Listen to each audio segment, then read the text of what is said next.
Today our topic is discuss overall significance of the code of ethics for professional accountants.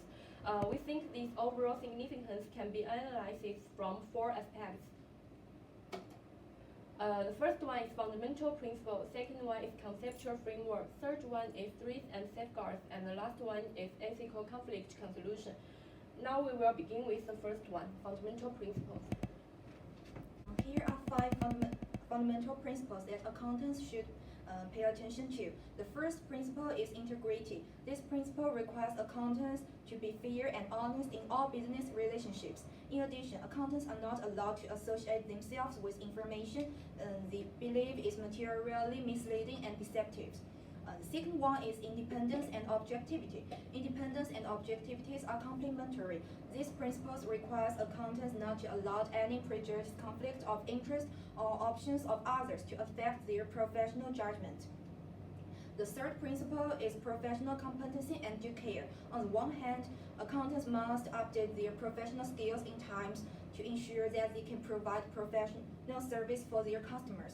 On the other hand, accountants need to pay due care to use the appropriate technical and professional standards, and accountants, and according to the requirements of a task, serious and responsible to complete the work.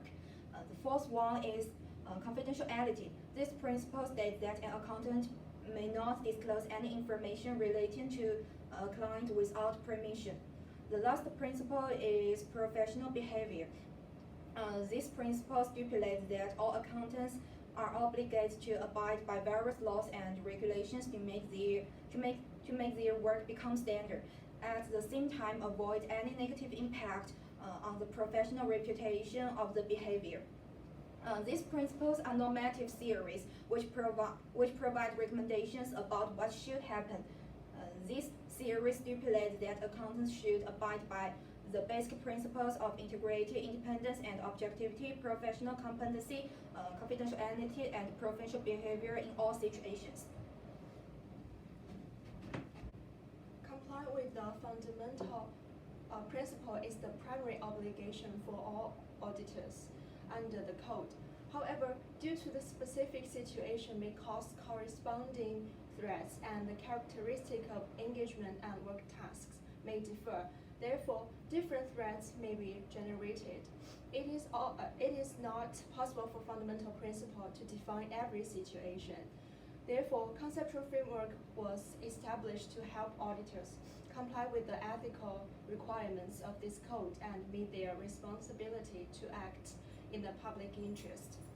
When a professional accountant identifies the type of threats, the audit should exert their professional technique to make sure if there are appropriate safeguard is applied to eliminate the threats and to reduce them to a level that can be accepted. Here, legitimacy theory is related. The level that can be reduced should follow the public requirement and obey the social cognition. At the same time, the accountant is supposed to inform the reasonable third party. If the threat cannot be reduced or be accepted, an accountant should terminate or resign if necessary. In this way, we can see that the code established a complete rule system to ensure that audit entity can get professional and legal services, even in the down-free pressure or other situations that may cause threats. And the third part is threats and safeguards. Threats can be generated for a variety of reasons and affect professional accountants' compliance with basic principles. The main threats can be divided into the following 5 steps: the self-interest threat, self-review threat, advocacy threat, familiarity threat, and the intimidation threat. Professional accountants can make analyses according to the specific situation and take corresponding decisions. And the second one is safeguards. Safeguards are actions or other measures that may eliminate threats or reduce them to an acceptable level. It's necessary when the member determines that the threats are not at an acceptable level. They fall in 2 broad categories: the safeguards created by the profession, legislation, or regulation, and safeguards in the work environment. The last part is ethical conflict resolution. When confronted with ethical conflicts, professional accountants should determine the appropriate course of actions and weigh the consequences of each possible course of action. The code provides 3 progressive approaches for professional accountants to address the problem. A professional accountant should determine whether to consult with the person responsible for the management of the organization, such as the board of directors or the audit committee, in matters of conflict with or within the organization. If a major conflict cannot be resolved, a professional accountant may consider obtaining professional advice from ACFI or legal counsel.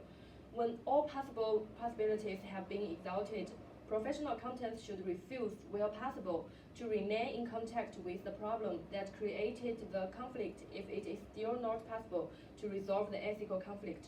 Because managers require professional accountants to report accounting information in accordance with their needs and interests, sometimes contrary to the interest of shareholders, which is often referred to as the agency theory. To conclude that the overall significance of the code is that its basic principle establish standards of conduct for professional accountants and reflect the industry's awareness of their public interests and responsibilities. That's all. Thank you.